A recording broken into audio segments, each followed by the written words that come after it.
অসমৰ সুৰক্ষা বিজেপিৰ প্ৰতিজ্ঞা। বিকশিত অসম, সুৰক্ষিত অসম, এই সংকল্পৰে আমি 2026 চনৰ বিধানসভা নিৰ্বাচনত ৰাইজৰ মাজলৈ গৈছোঁ। ৰাইজে স্বতঃস্ফূৰ্ত অভূতপূৰ্ব সঁহাৰি আমাক দিছে।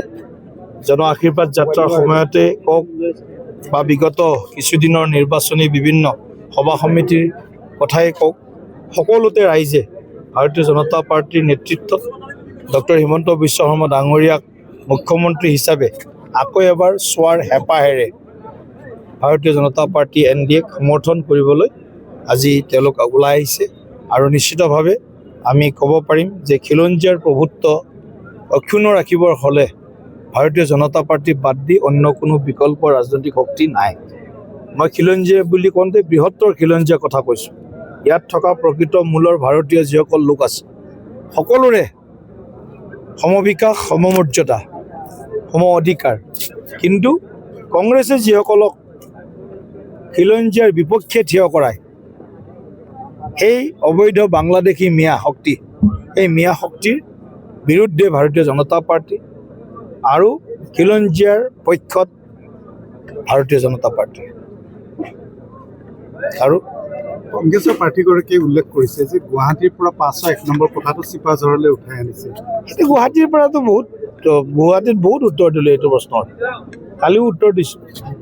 ইয়াৰো 501 নম্বৰ কথাটো চাই লওক। ময়ো গুৱাহাটীত চাবলৈ দিছিলোঁ, কোনো নাযায় সাংবাদিক চাবৰ কাৰণে। 501 নম্বৰ কথাত কি আছে কোনো নাযায়। বোধহয় গৈছিল যদি আকৌ পোৱা নাই, গম নোপোৱাকৈ। গতিকে এইবিলাক এটা নেৰেটিভ হয়, ফেক নেৰেটিভ। মানুহে ফূৰ্তি পায়, আনন্দ পায়, মজা পায় এইবিলাক কথা লিখি। গতিকে 501 নম্বৰ ৰুমত যি হ'ব, 401 নম্বৰ ৰুমত যিজন বহে সেইজনৰ কোঠাৰ পৰাই যদি সিদ্ধান্ত নাহে, তেতিয়া 501 নম্বৰ কোঠাই আকৌ লিখিব নোৱাৰে। আৰু 401 নম্বৰ কোঠাত মই বহোঁ, ৰাজ্যিক সভাপতি বিজেপি দিলীপ শইকীয়া 401 নম্বৰ কোঠাত বহে। দৰং ওদালগুৰি লোকসভা সমষ্টিৰ যিকেইটাত আপুনি আচলতে মূল দায়িত্বত, যিকেইটা আপোনাৰ অন্তৰ্গত সমষ্টি পৰে, সেইকেইটাত আচলতে আপোনাৰ আশা বা ফলাফলৰ প্ৰত্যাশাটো কেনেকুৱা? চাওক, আমি মোৰ 11টা বিধানসভা সমষ্টিৰ ভিতৰত BTCৰ 6টা আৰু নন BTC এৰিয়া 5টা। তো 6টাৰ ভিতৰত আমি 3টা খেলি আছোঁ, তামোলপুৰ, গোৰেশ্বৰ, টংলা। এই তিনিওটাই 100% জিকিব, 100%। বাকী থাকিল ৰঙিয়া, কমলপুৰ, চিপাঝাৰ, মঙলদৈ, দলগাঁও। এই 4টা কণ্টিনিউ 100% জিকিব। দলগাঁৱটোত আমাৰ ফাইট হ'ব, প্ৰত্যাহ্বান হ'ব, ফাইট হ'ব।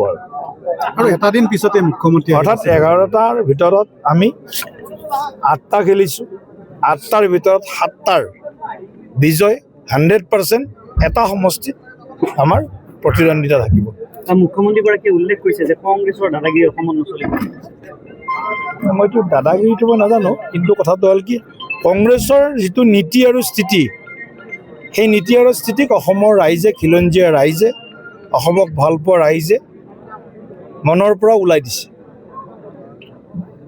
আৰু এটা দিন পিছতে মুখ্যমন্ত্ৰী আহিব চিপাঝাৰলৈ, আৰু কিবা পৰিৱৰ্তনৰ আশা কৰিব পাৰিব?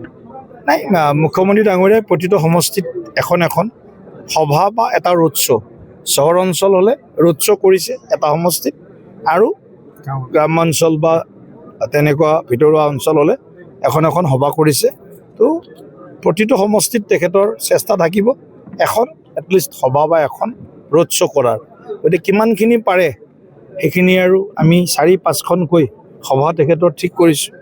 গতিকে যিমানখিনি সম্ভৱপৰ হ'ব 7 তাৰিখ আবেলি 4 বজালৈকে সেইখিনি কৰিব। বাকীখিনি আৰু তেখেতে জন আশীৰ্বাদ যাত্ৰাত অসমৰ বিভিন্ন সমষ্টিত গৈছে, 32টা সমষ্টিত গৈছে। তাৰে ভিতৰত কেইবাটাও সমষ্টি প্ৰায় কভাৰ কৰিছে। কিছুমান সমষ্টিৰ অংশ কভাৰ হৈছে, কিন্তু কিছুমান সমষ্টি প্ৰায় কভাৰ হৈছে। 70 কিলোমিটাৰ 60 কিলোমিটাৰলৈকে এটা সমষ্টি কভাৰ হৈছে। গতিকে তেনেকুৱা অঞ্চলবিলাকত বোধহয় মুখ্যমন্ত্ৰী এইবাৰ যোৱাৰ আৱশ্যক বা প্ৰয়োজন বোধহয় নহ'ব। চিপাঝাৰ সমষ্টিত কিমান মাৰ্জিন? চিপাঝাৰত আমি আশা কৰিছোঁ 2,02,000 ভোট। তাৰ যদি আমি 90% আমি এইবাৰ পলিং কৰাবৰ কাৰণে চেষ্টা কৰিব লাগিব। সকলোৱে আপোনালোকৰো সহযোগিতা লাগিব, যাতে গণতন্ত্ৰৰ যি উৎসৱ নিৰ্বাচন, এই গণতন্ত্ৰৰ উৎসৱটো যাতে সকলোৱে উদযাপন কৰে, সকলোৱে নিজৰ গণতান্ত্ৰিক অধিকাৰ সাব্যস্ত কৰে আৰু প্ৰচণ্ড বিজয় হ'ব চিপাঝাৰত। যিকোনো খবৰৰ বাবে যোগাযোগ কৰক 7099017330 লগতে 7099017110 নম্বৰত।